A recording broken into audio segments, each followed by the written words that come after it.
할렐루야. 2020년 봄학기를 새롭게 시작할 수 있도록 우리 은혜 주신 하나님께 감사를 드립니다. 개학 예배, 개강 예배, 예배한 우리 모두 위에 하나님의 넘치는 은혜가 충만하시기를 주님의 이름으로 축복합니다. 올해 2020년은 특별히 우리 청교도들 미국에 도착한 지 400주년 되는 해임을 우리 모두가 다 잘 알고 있습니다. 우리가 청교도들 하면은 영국의 종교 개혁을 통해서 결국 만들어진 개신교들을 가리켜서 청교도라고 이야기합니다. 영국의 종교 개혁은 어떤 종교심으로 믿음으로 이루어진 개혁이 아니었고, 당시 왕이었던 헨리 8세가 자기 개인의 욕심을 이루고자 자기 아내를 버리고 사랑하는 여인을 새롭게 아내로 맞이하려고 이혼을 하려고 했지만 그 왕이 반대하니까 결국 천주교 로마 가톨릭을 버리고 개신교를 표방하게 되는 사건이 우리 영국의 종교 개혁의 시초가 되었음을 우리가 잘 알고 있습니다. 결국 영국 국교회를 만들었습니다. 영국 국교회라고 하면 시작은 사실 껍데기는 개신교를 표방했지만 속은 로마 가톨릭과 크게 다를 바가 없는 그런 교회의 모습이었습니다.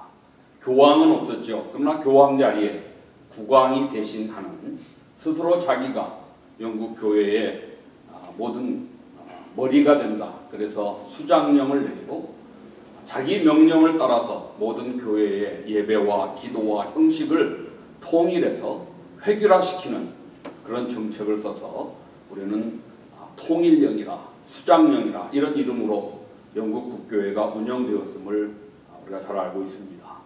결국 그렇게 운영하던 영국 국교회, 이제 종교개혁을 통해서 말씀을 배우고 오직 믿음으로 살기를 소원했던 많은 이 프로테스탄트들은 도저히 그 왕의 명령에 따를 수가 없었기에 그들의 참 주장대로 믿음으로 살고자, 또 자유롭게 예배하고자, 하나님께 마음껏 자유롭게 섬김을 다하고자 그 영국 국교회에 반대하게 됩니다. 엄청난 핍박을 받았죠. 헨리 8세도 마찬가지지만 그의 딸인 메리 여왕, 오직 했으면 우리가 피의 메리라고 그렇게 별명을 붙였겠습니까? 블러드 퀸, 피의 여왕이었던 메리를 통해서 그녀가 한 4년 5년 왕위에 있을 동안 380명이 공식적으로 순교자가 나왔습니다. 그런데 종교개혁에서 최고의 순교는 사실 영국에서 개신교를 표방했던 영국 국교회를 통해서 엄청난 그런 핍박과 순교의 현장이 되었던 것을 역사가 증명해 주고 있습니다. 그렇게 영국 국교회에 반대했고 종교개혁자들이 외쳤던 그 믿음으로 살기를 소원했던 그들을 가리켜 우리가 청교도라 이렇게 이름하고, 그 청교도들이 핍박을 피해서 영국을 떠나 주변 유럽의 국가들로 퍼져나갈 때 많은 분들이 네덜란드로 갔던 것으로 그렇게 우리가 알고 있습니다. 네덜란드 라이덴이라는 지역에 모여있던 청교도들이 그들 앞에서 한 10여 년 그곳에 살다가 이것도 우리가 마음껏 하나님을 예배하기는 어렵다. 뜻을 모아 그들이 신대륙으로 옮기기로 결정하고 102명 메이플라워를 타고 1620년 9월에 그들이 라이덴을 떠나고 영국을 떠나서 이렇게 미국 매사추세츠 플리머스에 도착했던 것을 우리가 잘 알고 있습니다. 그것이 1620년 11월이었으니까 올해가 정확히 400년 되는 참 귀한 해가 되어줍니다.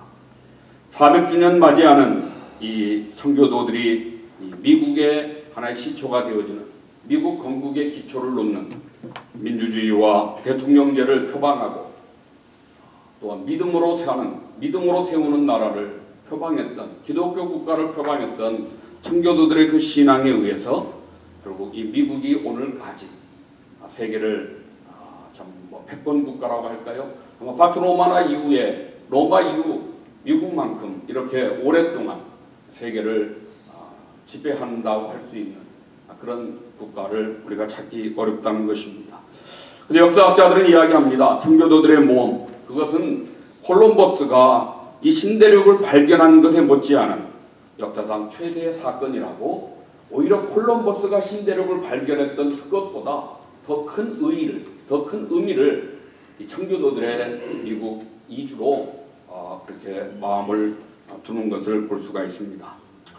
오늘 제가 여러분과 함께 생각해 보고 싶은 것은, 저들이 그렇게 영국을 떠나고 네덜란드를 떠났던 그들의 신앙의 결단, 좀 엄청난 모험 아니었습니까?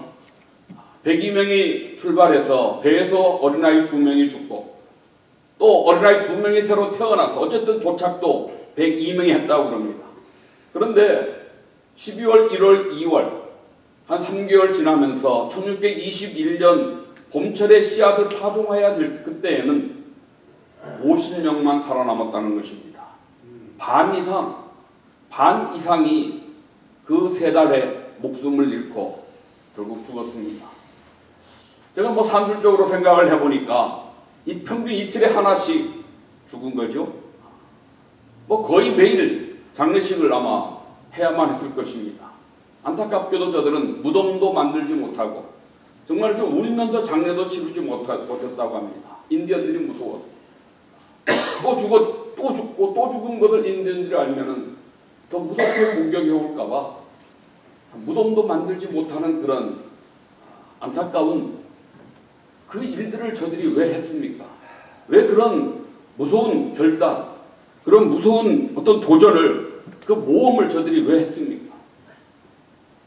그것은 저들의 신앙에서 100여 년 전 시작됐던 종교개혁의 그 외침이 영국 국교회를 통해서 막히게 되니까 그 외침대로 살아보려고, 오직 믿음으로, 오직 은혜로, 오직 하나님의 영광을 위해서 하나님 제1의 그 신앙으로 살아보고자, 오직 성경으로, 말씀으로 살아보려고 저들이 그런 무서운 결단과 신앙의 모험을 감행했던 것을 우리가 보게 되어집니다. 저는 그 중에서 특별히 오직 성경으로 살려고 했던 청교도들을 이 시간 주목해 보려고 합니다. 사실 종교개혁자들이 외쳤던 그런 외침들은 그 외침들 중에서 눈으로 볼 수 있고 우리가 만질 수 있고 뭐 들을 수 있고 우리의 이런 감각적인 것으로 우리가 경험할 수 있는 것은 성경밖에 없습니다. 믿음, 은혜, 하나님의 영광, 어떻게 생각하면 매우 추상적입니다.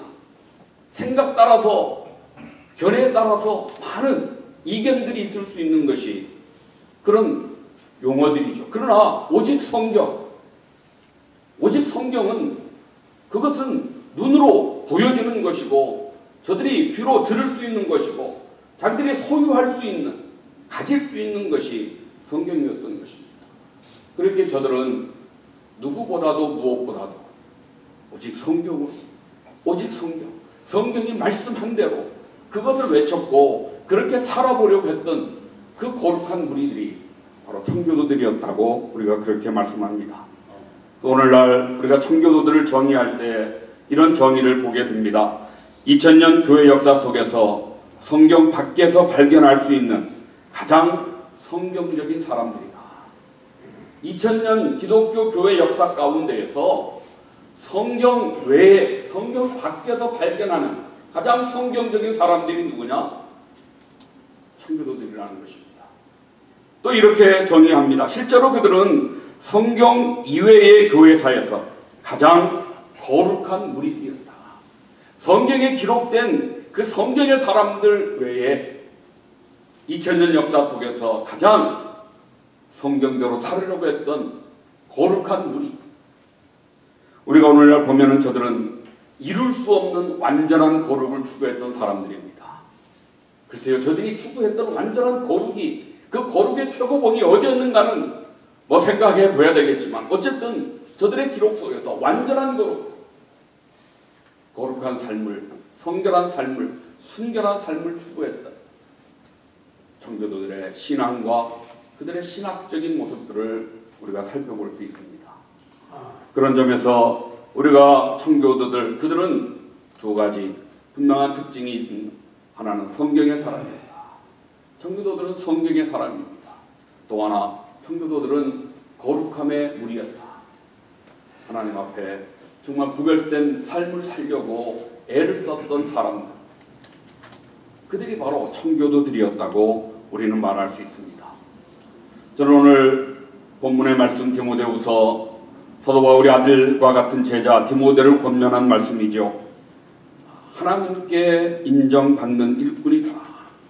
다시 말하면 하나님이 쓰시기에 합당한 그런 사람이 되라고 그렇게 디모데에게 권면합니다. 2장의 전체의 내용이 그런 말씀인데요. 그 중에 가장 핵심되는 한 절의 말씀이 저는 오늘 15절 말씀이라고 생각되어져서 오늘 본문을 그렇게 듣겠습니다. 네가 진리의 말씀을 옳게 분별하며 부끄러울 것이 없는 일꾼으로 인정된 자로 자신을 하나님 앞에 드리기를 힘쓰라고 그렇게 바울은 디모데를 권면합니다. 이 말씀은 두 가지 내용이죠. 하나는 너는 진리의 말씀을 옳게 분별하는 일에 하나님께 인정받도록 노력하라는 것입니다. 하나님의 말씀, 진리를 옳게 분별하는 자가 되도록 최선을 다하라. 그래서 하나님께 그 점에서 인정받아라. 또 하나는 너는 삶에 부끄러움이 없는 생활로 하나님 앞에 인정받도록 열심히 노력하라고 그렇게 바울이 디모데에게 정말 아들 같은 사랑하는 제자 디모데를 권면하는 것입니다. 그래서 인정받다라고 하는 것이 뭐 그냥 그래 잘했구나 뭐 이렇게 고개 끄덕끄덕 해주고 머리 한번 쓰다듬어주는 그런 인정이라기보다는 그 헬라어가 디키모스라고 하는 단어인데 그것은 시험을 봐서 패스해서 합격함으로 인증되는 것, 그런 의미의 단어를 사용하고 있습니다. 하나님이 출제하신 그 시험에 합격하도록, 그래서 그 하나님 앞에 정말 내가 합격했습니다라고 프루브 받을 수 있는 그런 사람 되도록 최선을 다하라. 그것이 바울이 권면하는 말씀입니다. 하나님의 시험, 여러분 시험 많이 보셨죠? 여러분 보신 시험들 가운데 합격해서 정말 기뻤고 자부심을 가질 만한 그런 시험 뭐가 있으셨습니까? 한번 생각을 해보세요. 내가 어떤 분들은 50, 60 그 이상 평생을 사시면서 내가 봤던 시험 중에 내가 이 시험에 패스해서 정말 자부심이 자랑스럽고 그런 기쁨을 가졌던 그런 시험이 뭐가 있습니다. 제가 말씀을 준비하면서 저도 좀 생각을 해봤습니다. 어떤 시험이 내가 가장 패스해서 기뻤는가 생각을 해보니까 저도 신학교에 입학했던 시험, 저는 83년도에 신학대학원을 입학했는데요. 82년도 대학 4학년 여름에 진로를 놓고 고민하는 가운데 8.15 기념성회가 그 당시 동도교회 수양관이었던 천마산 그 수양관에서 산상성회로 열린다는 그런 광고를 보고 무작정 천마산을 올라갔습니다. 올라가 보니까 강사가 총신대학장이셨던 정성구 목사님이 강사로 오셨습니다. 3일간 태어나서 처음으로 금식이라고 하는 걸 해보면서 하나님, 내 진로를 어떻게 해야 되겠습니까? 어떤 진로를 가야 되는지 뭔가 결정이 안 되면 군대를 끌려갈 수밖에 없는데 이렇게 그냥 무작정 살다가 군대 끌려가기는 좀 안타깝고 뭘 해야 돼? 어디를 가야 돼? 3일간 그 나름 금식하고 기도하면서 또 세우셨던 정성구 목사님, 저는 그분을 너무 귀한 은사로 제가 마음에 모시고 있는 것이요. 저는 3일간 주셨던 말씀을 지금도 정말 귀에 마음에 너무 생생하게 기억납니다. 첫날짜리는 시편 51편 말씀으로 우둘초로 정결되라. 둘째 날은 요나서 2장 말씀으로 피할 수 없는 하나님, 셋째 달 마지막 하박 3장 말씀으로 부흥케 하옵소서, 이런 제목으로 정말 저는 꼭 저를 향해서 주시는 말씀으로 제가 받고 3일간 그 집회를 참석하고 내려올 때, 그래 내가 목사가 될 수 있을지는 모르지만 만약 신학교에 입학이 된다면 신학교는 내가 3년 다니겠다, 그 결심을 하고 내려왔습니다. 그래서 그 천마산에서 만났던 그 신학교 다니시는 전도사님들하고 이야기하면서 신학교를 가기 위해서는 뭘 공부해야 됩니까? 했더니 성경을 많이 알아야 된대. 그러셔요. 성경을 많이 알아야 됩니다. 성경 시험을 잘 보아야 됩니다. 뭐 주일학교부터 성경을 배운다고 배웠고 나는 뭐 성경을 안다고 알지만 그래도 성경 시험이라고 하는 거 한 번도 봐본 적이 없는데 이걸 내가 볼 수 있겠나? 패스가 되겠는가?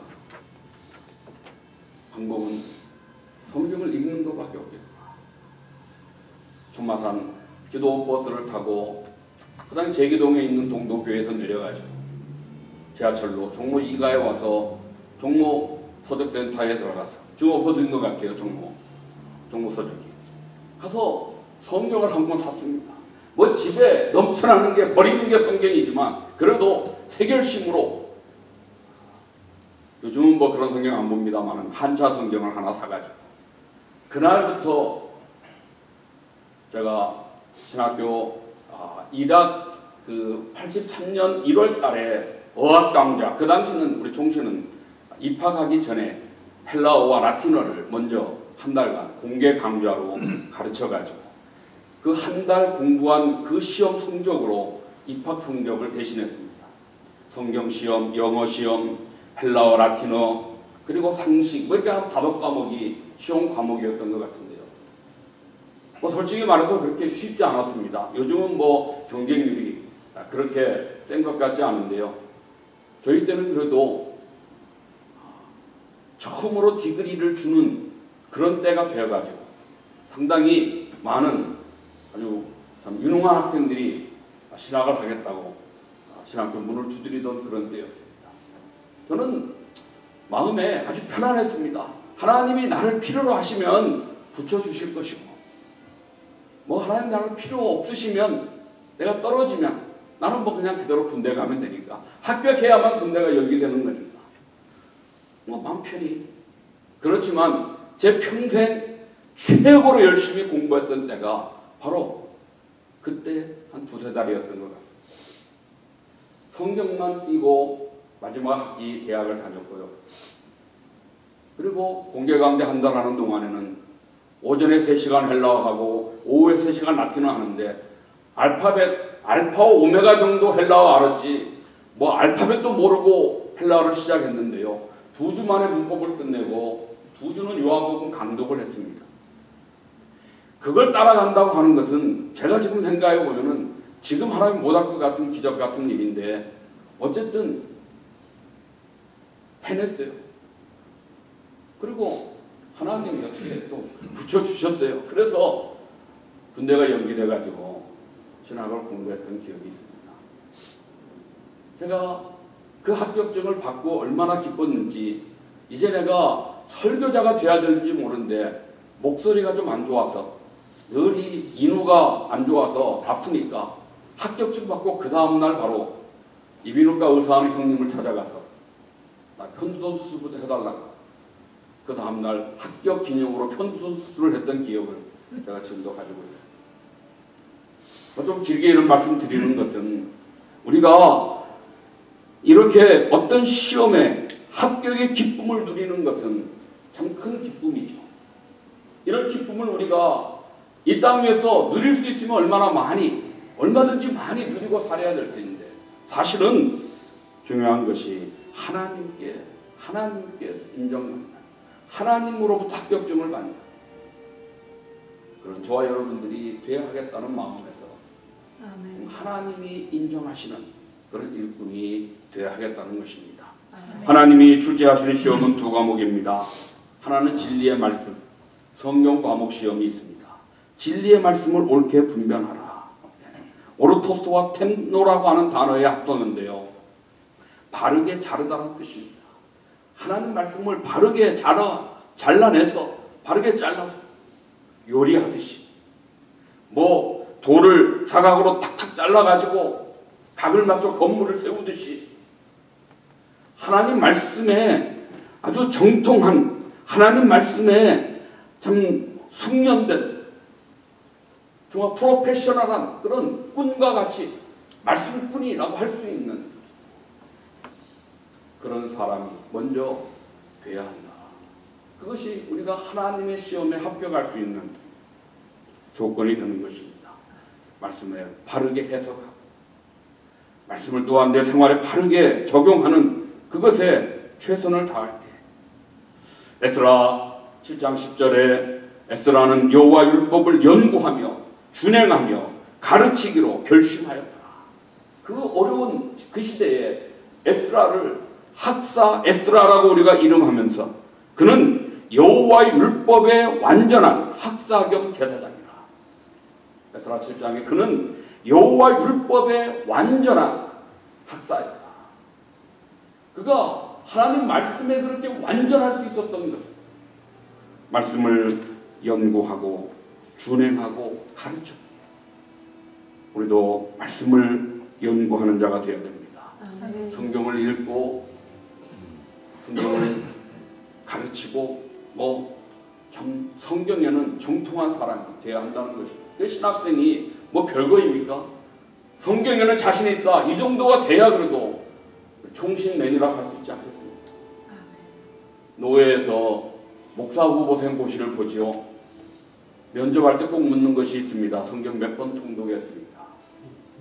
물으면은 웨스민스터 신학생들도 있고요. 비브리칼 신학생들도 있고 개혁신학교 우리 교단에서는 개혁신학교 신학생들도 있는데 안타깝게도 어떤 분들은 한 번, 두 번 이렇게 대답하는 분들이 있어요. 성경 시험을 보면은 겨우 낙제나 면할 만큼 점수를 얻는 분들도 없지 않아 있습니다. 정말 안타까운 그런 어떤 현실의 모습입니다. 우리가 정말 말씀을 연구하는 일, 말씀을 읽고 배우는 일, 여기에 앞장서는 우리가 되어야 됩니다. 하나님 말씀은 거룩한 책입니다. 그러나 지저분하게 읽으십시오. 거룩한 책이지만 지저분하게 읽어야 됩니다. 성경이 지저분하면 마음이 깨끗하고 성경이 깨끗하면 마음이 지저분하다고 우리가 말하지 않습니다.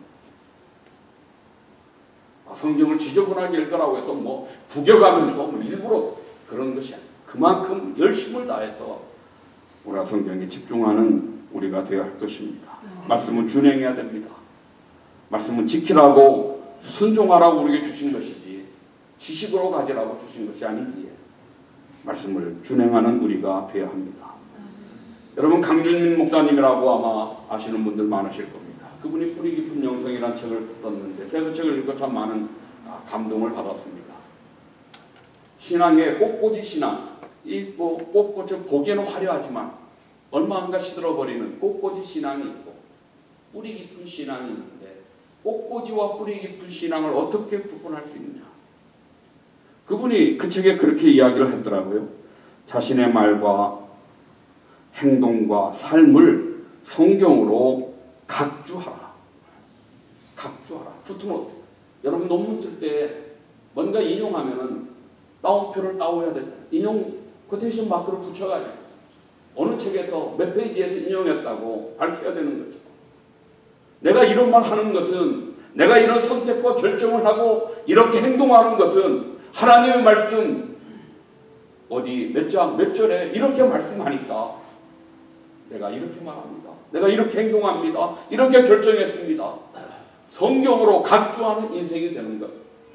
그것이 바로 뿌리 깊은 신앙의 모습이라고 그렇게 설명하는 것을 좀 들으면서 제가 책을 보면서 참 마음에 옳다. 우리 인생이 성경으로 각주할 수 있는 성경에 지지받는 성경으로 증명되는 그런 인생이 되어야 하지 않겠느냐. 아멘. 우리 모두 말씀을 연구하고 말씀을 준행하면서 또 오늘 신학생이니까 말씀을 가르치는 일에도 할 수 있는 대로 앞장서는 그런 우리가 되어야 하겠습니다. 마지막 두 번째 하나님의 시험이 무엇일까요? 삶에 부끄러움이 없는 자가 되어야 한다. 삶에 부끄러움이 없도록 생활의 깨끗함으로 하나님 앞에서 우리가 시험을 보는 것입니다. 오늘날 기독교인들이 사회에서 많이 비난받는 참 가장 안타까운 문제는 우리 성도들의 신앙과 행위가 일치하지 않기 때문에, 신앙과 행위의 괴리 현상 때문에 우리가 지적받고 비난받습니다. 행함 없는 믿음, 죽은 믿음이기 때문에. 바리새인들은 말과 행동이 분리됐었죠. 예수님이 뭐라고 말씀하셨습니까? 너희들은 바리새인들의 말은 본받되 저들의 행위는 본받지 말라. 그 예수님이 제자들에게 가르치신 말은 본받되 행위는 본받지 말라고 그렇게 말씀하셨습니다. 이 말씀을 마칠까 생각합니다. 사랑하는 신학생 여러분, 한 학기를 또 시작하면서 하나님 우리에게 새롭게 시작할 수 있는 기회를 주셨으니까 다시 한번 우리 마음에 결심하고 다짐하기를, 오늘 바울이 디모데에게 권면한 같이 하나님께 인정받는 이 한 학기로 내가 살아야 되겠다. 이 한 학기로 공부해야 되겠다. 하나님 말씀에 좀 더 정통한 자가 되어야 되겠다. 그러기 위해서 말씀을 연구하고 공부하고 말씀대로 살아보려고 애를 쓰고, 또한 우리의 삶에 부끄러움이 없도록 생활에 비난받을 만한 특별히 그런 수치스러운 일이 우리 생활 속에서 나타나지 않도록 그런 성결함과 거룩함으로 살아갈 수 있는 우리들이 되어지는, 그렇게 힘쓰는 이번 한 학기가 될 수 있기를 바랍니다. 네. 연세대학교 총장님이신 백낙준 박사님이 한국 교회 초대 선교사님들을 이야기하면서 우리 한국 교회에 왔던 초대 선교사님들은 preaching by deeds, 그들은 말로만 설교한 것이 아니고 deed, 행동들로 preach했다. 그렇게 말씀을 행동으로 전도했다는 것입니다. 우리 신학생들은, 또 우리 목사들은 말로만 설교하고 말로만 외치는 자들이 아니라 우리의 삶으로, 우리의 행함으로, 우리의 생활 가운데에서 우리가 실천하고 설교하고 증거하는 그런 우리 모두가 되어져서 하나님 그 시험에 합격하여 인정받는 그런 저와 여러분 될 수 있기를 주님의 이름으로 축복합니다. 네. 기도하겠습니다. 하나님 우리 아버지 감사합니다. 새 학기를 시작할 수 있게 하시고 저 시간 하나님 앞에 먼저 예배하며 하나님 우리를 받으시고 영광을 거두시고 우리에게 이 학기에도 은혜 주시기를 사모하며 소원하오니 아버지 정말 우리 예배 가운데 역사하여 주시옵소서. 이번 학기 오늘 디모데에 권면하는 바울의 말씀같이 하나님 앞에 우리 자신을 들이대 말씀에 정통한 자로 진리에 분별하는 일에 합격하게 하시고 원하옵나니 우리의 삶의 생활에 부끄러움이 없는 일꾼 되어 하나님 앞에 합격하고 인정받아 거룩하고 존귀하게 쓰임받는 이 시대에 하나님의 귀한 일꾼들 다될 수 있도록 총신하고들을 축복하여 주시옵소서. 이번 학기 귀한 은혜가 임하도록 성령님 역사해 주시옵소서. 믿고 감사하며 예수님의 이름으로 기도하옵나이다. 아멘. 아멘.